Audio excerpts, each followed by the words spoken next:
आज की इस वीडियो में हम जानेंगे न्यू एजुकेशन पॉलिसी 1986 के विषय में। इससे पहले हमने 1968 की पहली एजुकेशन पॉलिसी के विषय में जाना था, जो कि इंदिरा गांधी के वक्त पे लाया गया था। वो पॉलिसी भी बहुत ही अच्छी थी, लेकिन चूंकि 21वीं शताब्दी में बहुत ही ज्यादा तकनीकी विकास हो रहा था, तो हमारे एजुकेशन के क्षेत्र में भी विकास करना बहुत ही ज्यादा जरूरी था। इसीलिए राजीव गांधी जी की सरकार के द्वारा न्यू एजुकेशन पॉलिसी 1986 लाया गया, जिसको न्यू पॉलिसी ऑन एजुकेशन 1986 के नाम से भी जाना जाता है। तो चलिए आज के इस वीडियो को स्टार्ट करते हैं।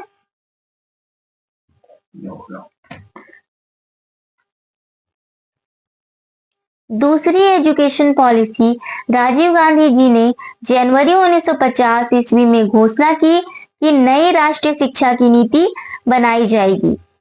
देश को एक ऐसी शिक्षा नीति दी जाएगी जो देश को आर्थिक और वैज्ञानिक दृष्टि से 21वीं सदी के लिए तैयार करे। मई 1986 ईस्वी में राजीव गांधी के प्रस्ताव को तैयार कर लिया गया। पहली एजुकेशन पॉलिसी बहुत ही अच्छी थी, उसका प्रभाव भी पड़ा एजुकेशन पर, लेकिन हमारा इंडिया अभी भी वित्तीय तौर पर काफी कमजोर था। देश को आजाद हुए कुछ ही समय हुए थे, सभी सिफारिशों को लागू नहीं किया जा सकता था 1968 में, अतः दूसरी एजुकेशन पॉलिसी लानी पड़ी।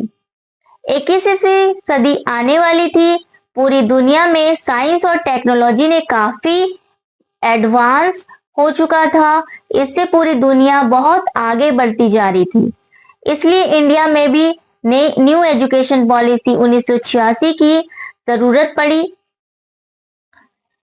जनवरी 1950 ईस्वी में प्रधानमंत्री राजीव गांधी ने राष्ट्र के नाम पर अपना प्रसारण में घोषणा की कि देश के लिए एक नई शिक्षा नीति तैयार की जाएगी। जैसा कि हम लोग ने देखा कि जनवरी 1950 ईस्वी में राजीव गांधी जी ने अपने राष्ट्र के नाम पर एक ऐसी एजुकेशन पॉलिसी लाने की बात कही जो 21वीं सदी के लिए होगी। राजीव गांधी जी ने कहा देश को नई शिक्षा नीति की जरूरत है। उन्होंने कहा कि ऐसी शिक्षा नीति बनाई जाए जो आर्थिक और वैज्ञानिक विकास ला सके और 21वीं सदी के लिए तैयार हो सके। मई 1986 ईस्वी में राजीव गांधी के नेतृत्व वाली सरकार ने शिक्षा पर एक नई राष्ट्रीय शिक्षा नीति पेश की।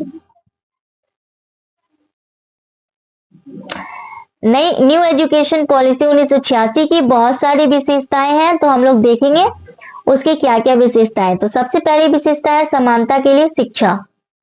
शिक्षा सभी के लिए समान हो, इसकी बात कही गई है।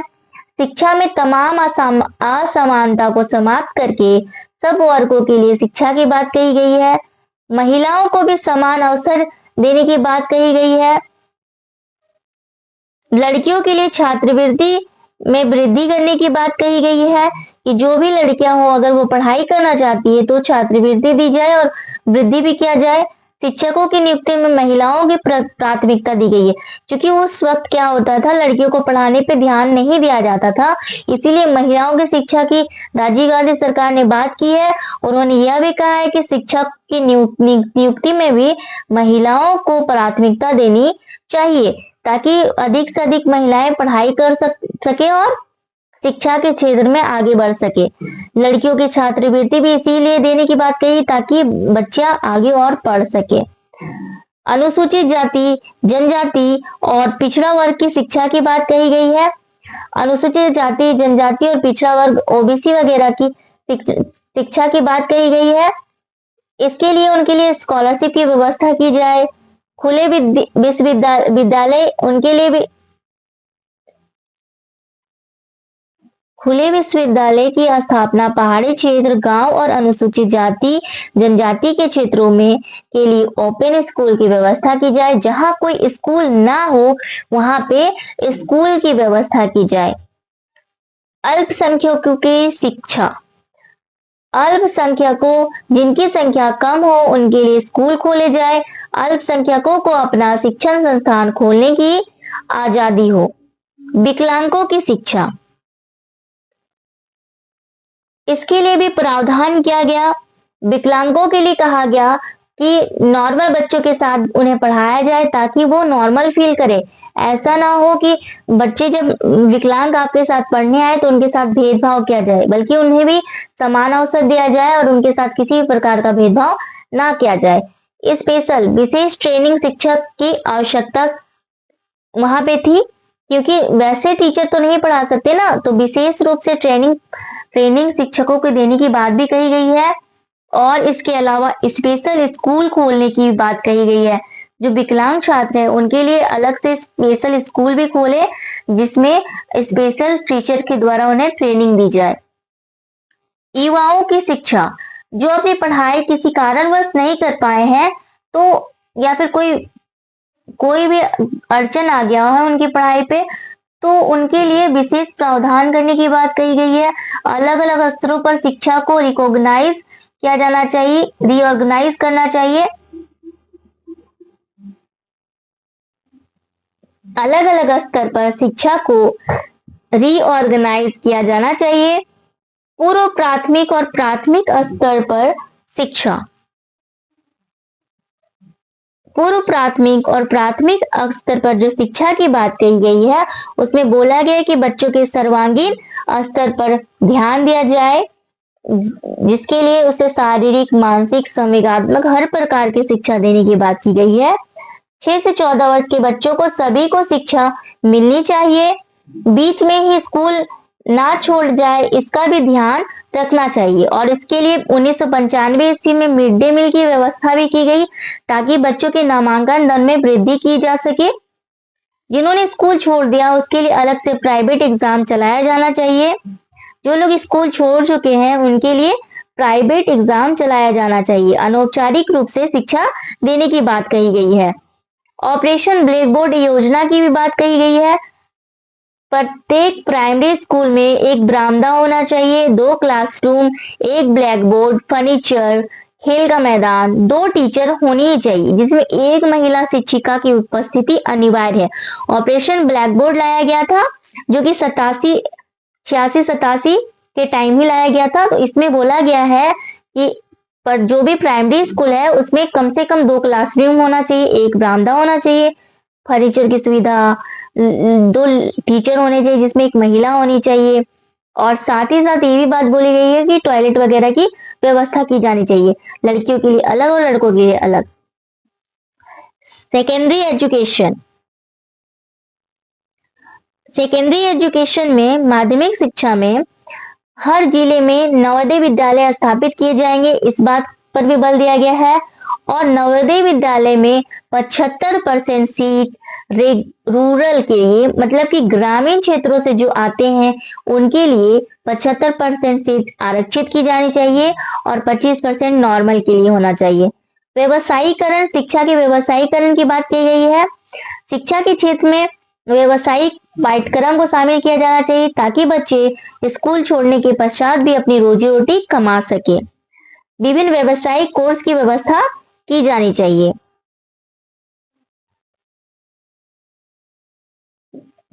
अब है हायर एजुकेशन।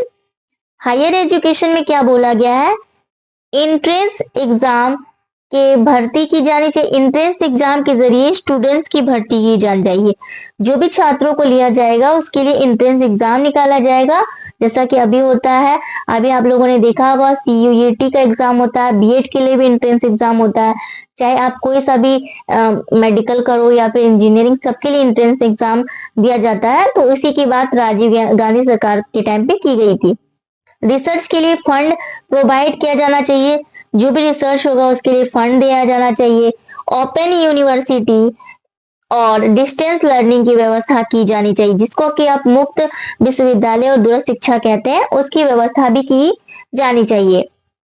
ग्रामीण विश्वविद्यालय की भी स्थापना की जानी चाहिए, जो गांव में बच्चे पढ़ते हैं उसे ज्यादा दूर जाना ना पड़े, इसके लिए भी रूरल यूनिवर्सिटी की स्थापना की जानी चाहिए। पूरे भारत में एक कॉमन स्ट्रक्चर ऑफ एजुकेशन 10+2+3 होना चाहिए। पूरे भारत में एक ही प्रकार की स्ट्रक्चर की बात कही गई है, 10+2+3 की।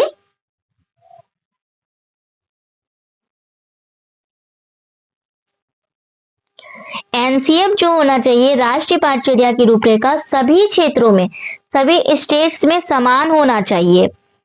विज्ञान और गणित की शिक्षा, लड़कियों को भी विज्ञान और गणित के क्षेत्र में आगे बढ़ाया जाना चाहिए, साइंस और मैथ में, और लड़कों को भी, दोनों को इक्वल ही दिया जाना चाहिए, दोनों ही आगे बढ़े साइंस और मैथ्स में। इसकी बात कोठारी आयोग ने भी कही थी, लड़कियों की माध्यमिक स्तर पर लड़के और लड़के दोनों को साइंस और मैथ्स की शिक्षा देनी चाहिए, इसके बाद कोठारी आयोग ने भी बोला था। कंप्यूटर लिटरेसी को बढ़ाया जाना चाहिए, जो कंप्यूटर साक्षरता है उसको बढ़ाया जाना चाहिए, तकनीकी शिक्षा दी जाएगी, तकनीकी और प्रबंधन शिक्षा, प्रत्येक बच्चों को तकनीकी और प्रबंधन शिक्षा दी जानी चाहिए। मूल्यों की भी शिक्षा उन्हें देनी चाहिए। मूल्यों में आ जाते हैं आपके जो भी आपकी सभ्यता है, आपकी संस्कृति है, आपकी क्या क्या वैल्यूज है, उन सब की शिक्षा दिया जाना चाहिए। उसके लिए पाठ्यक्रम में इनको स्थान देना बहुत जरूरी है। शिक्षा के क्षेत्र में जीडीपी 6% खर्च करने की बात कही गई, क्योंकि एजुकेशन पॉलिसी जो फर्स्ट आई थी उसमें भी यही बात बोला गया था कि शिक्षा के क्षेत्र में 6% व्यय किया जाना चाहिए, लेकिन आज तक 6% व्यय नहीं किया जा सका है, बल्कि 4% व्यय अभी तक हुआ है। स्पोर्ट्स और फिजिकल एजुकेशन दिया जाना चाहिए, इसकी भी बात कही गई है कि पढ़ाई सिर्फ ना हो बल्कि उसके साथ साथ खेल कूद भी होना चाहिए, शारीरिक शिक्षा भी दिया जाना चाहिए, ताकि अगर शारीरिक रूप से वो फिट रहेंगे तो मेंटली भी वो फिट रहेंगे, क्योंकि विकास के सारे पक्ष एक दूसरे को प्रभावित करते हैं। मूल्यांकन की प्रक्रिया, परीक्षा में सुधार किया जाना चाहिए। राजीव गांधी सरकार ने बोला था कि मूल्यांकन की प्रक्रिया और परीक्षा में सुधार किया जाना चाहिए। आप लोगों ने अभी देखा होगा, अभी सरकारी स्कूल में भी रियल टेस्ट का आयोजन किया जाता है,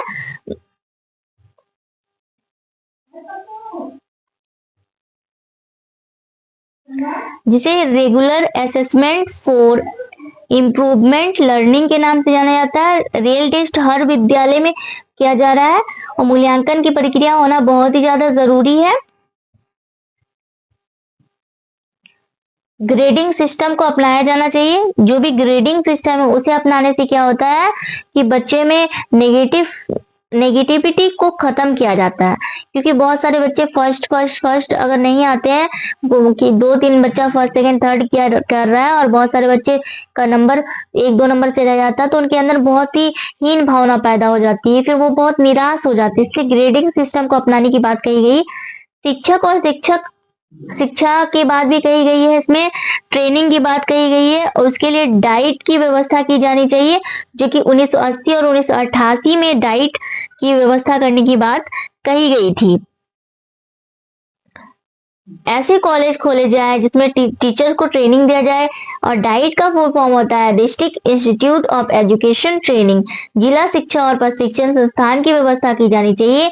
नई टीचर को जो भी आए उसको प्रशिक्षित करना बहुत जरूरी है, जो करिकुलम का निर्माण करने में सहायक होगा।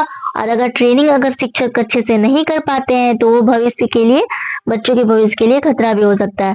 तो हर टीचर को ट्रेनिंग देने की बात कही गई है। अब हम लोग जानेंगे कुछ important step taken by new Indian education policy 1986। इसमें कुछ जो इम्पोर्टेंट चीजें जो बहुत ही ज्यादा इंपॉर्टेंस है, उसमें है 10+2+3 शिक्षा की संरचना करने की बात कही गई है। नवोदय विद्यालय की स्थापना की बात कही गई है।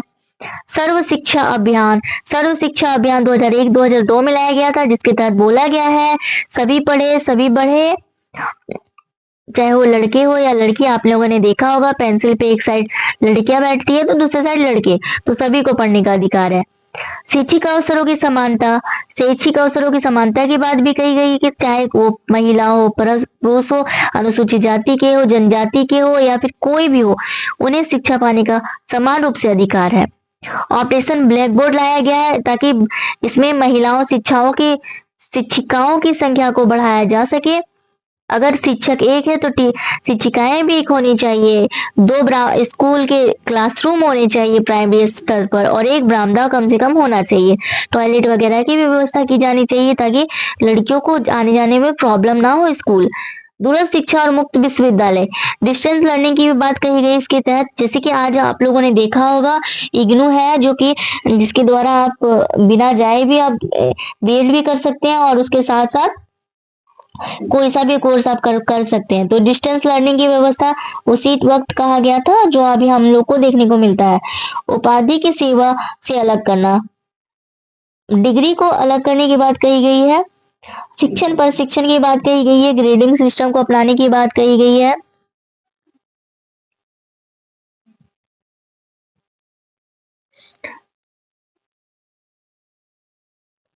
शिक्षक की जवाबदेही भी इसके तहत तय की जाएगी। इस प्रकार आज की वीडियो में हमने देखा न्यू एजुकेशन पॉलिसी 1986 के विषय में। इससे पहले जैसे कि हम बता चुके हैं, हमारा एक वीडियो पहले भी आ चुका है, ये पार्ट 2 था। और इसकी पार्ट 3 जो कि 1992 में जो रिवाइज फॉर्म इसका लाया गया था, उसके विषय में हम लोग चर्चा करेंगे आप अगली वीडियो में। तो उम्मीद करती हूँ आपको हमारा वीडियो पसंद आया। अगर पसंद आया होगा तो आप लोग लाइक कर सकते हैं, शेयर कीजिएगा और सब्सक्राइब कीजिएगा। आज की वीडियो में बस इतना ही। धन्यवाद।